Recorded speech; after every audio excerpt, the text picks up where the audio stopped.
नमस्कार, स्वागत है आपका और आपके साथ मैं हूं आर.एस. अवस्थी। भारत की ताकत दुनिया में किस कदर बढ़ गई है, इसका अंदाज़ा आप इस बात से लगा सकते हैं कि भारतीय नर्स निमिषा प्रिया, जिन्हें यमन में फांसी की सज़ा सुनाई गई थी, वो फांसी की सज़ा फिलहाल टाल दी गई है और ये भारत की ताकत का सबसे बड़ा सबूत है।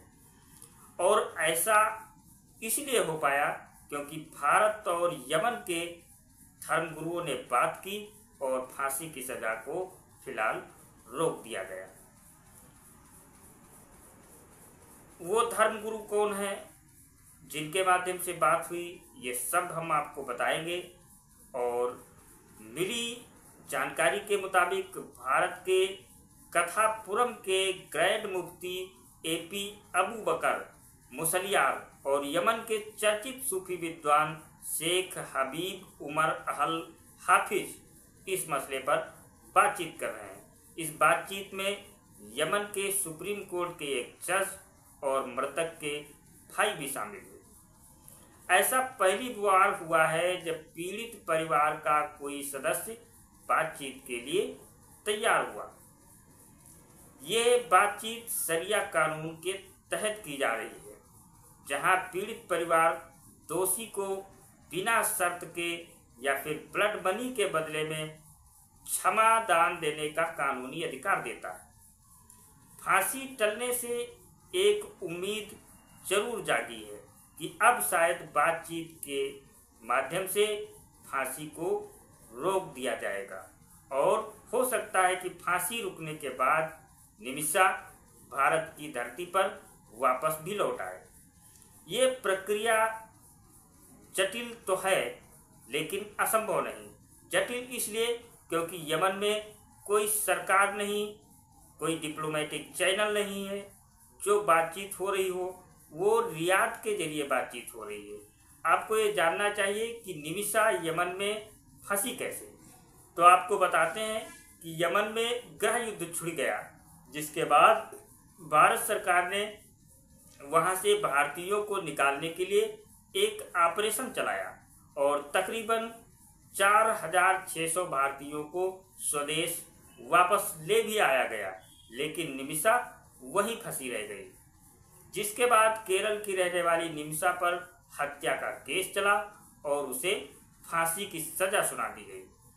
फांसी से बचने के अब दो ही रास्ते हैं, या तो पीड़ित परिवार बिना किसी शर्त के माफ़ कर दे, क्षमा कर दे, या फिर पीड़ित परिवार माफ़ी के बदले ब्लड मनी स्वीकार कर ले, यानी पैसा ले ले, और इसे पैसे लेने के लिए उसकी खुद की स्वेच्छा काम करेगी। उस पर किसी प्रकार का कोई दबाव नहीं दिया जा सकता।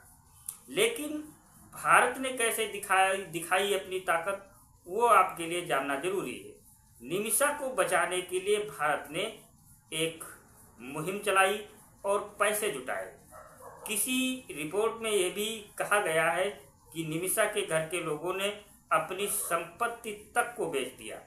रिपोर्ट के अनुसार केरल के एक बिजनेसमैन ने भी इसमें काफ़ी मदद की है। कितने पैसे जुटाए गए इसका कोई सटीक आंकड़ा नहीं, लेकिन इतना जरूर पता चल पा रहा है रिपोर्ट्स के माध्यम से कि तकरीबन 9 करोड़ रुपए निमिषा की तरफ से ऑफर किए गए थे, जो कानूनन बनते हैं, लेकिन यमन में पीड़ित परिवार ने इसे लेने से साफ इनकार कर दिया और कहा कि ये हमारे लिए इज्जत की बात है। लेकिन कहते हैं कि अगर इरादे नेक हो और आप सही दिशा में ईमानदारी से काम कर रहे हो तो कुछ भी असंभव नहीं है, सब कुछ संभव हो सकता है। और यहाँ भी जो स्थिति बनी है उसको देखकर ऐसा ही लग रहा है। अब आपके मस्तिष्क में ये सवाल होगा कि क्या निमिषा की भारत कभी वापसी हो पाएगी? तो इसका जवाब है जी हाँ, बिल्कुल हो सकती है।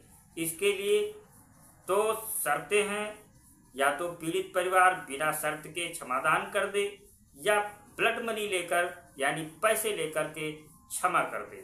इसके लिए प्रयास किए जा रहे हैं अब सोचिए, जहाँ कोई सरकार नहीं, जहाँ कोई बातचीत का माध्यम नहीं, अगर भारत निमिषा को वापस लेकर आ जाता है, उस वक्त का आप दृश्य सोच कर देखिए कि कितने बड़े गर्व की बात होगी। ये शायद शब्दों में इसे बयान नहीं किया जा सकता, क्योंकि ये पल वही होगा जब भारतीय होने का एक बार फिर से सबको गर्व होगा।